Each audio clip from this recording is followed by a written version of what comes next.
processes of ceramics. We're specifically going to focus on the hand building techniques. The learning objective is to distinguish the features of clay, general principles, and the common processes used in ceramics. Our first process is called the pinch technique. What it is clay squeezed between the fingers.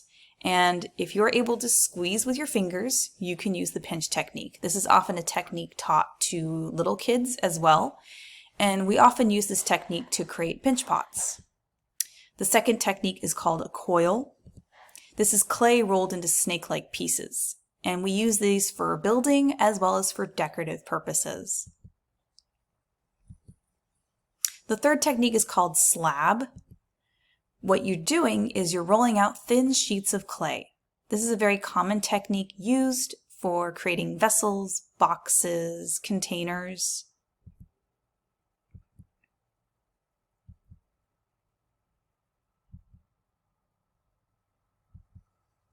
The fourth technique is a slump or drape mold. We use a slab for this, and what you do is you're laying a slab on top or inside a mold and letting it dry.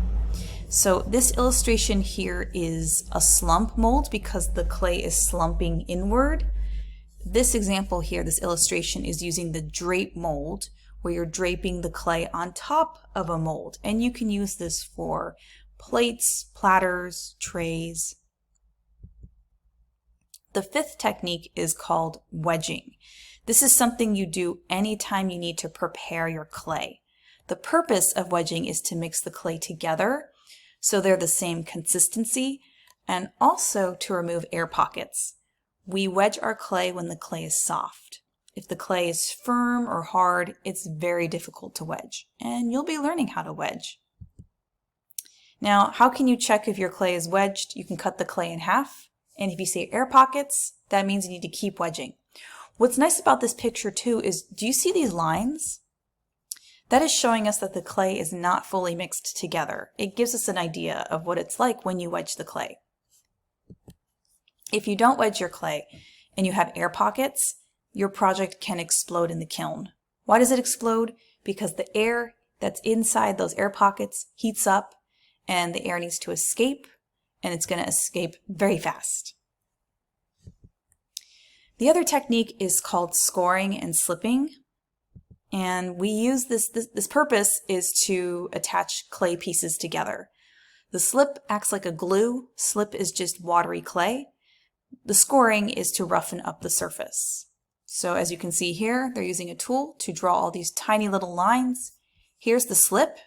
You place the slip on top, and then you can smush your pieces of clay together. If you don't score and slip, your clay will fall apart as it dries because there's nothing holding it together. Another process used in ceramics is recycling the clay. So what is recycling our clay?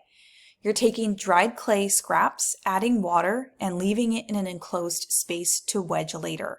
You will be doing this using plastic bags. You can recycle your own clay.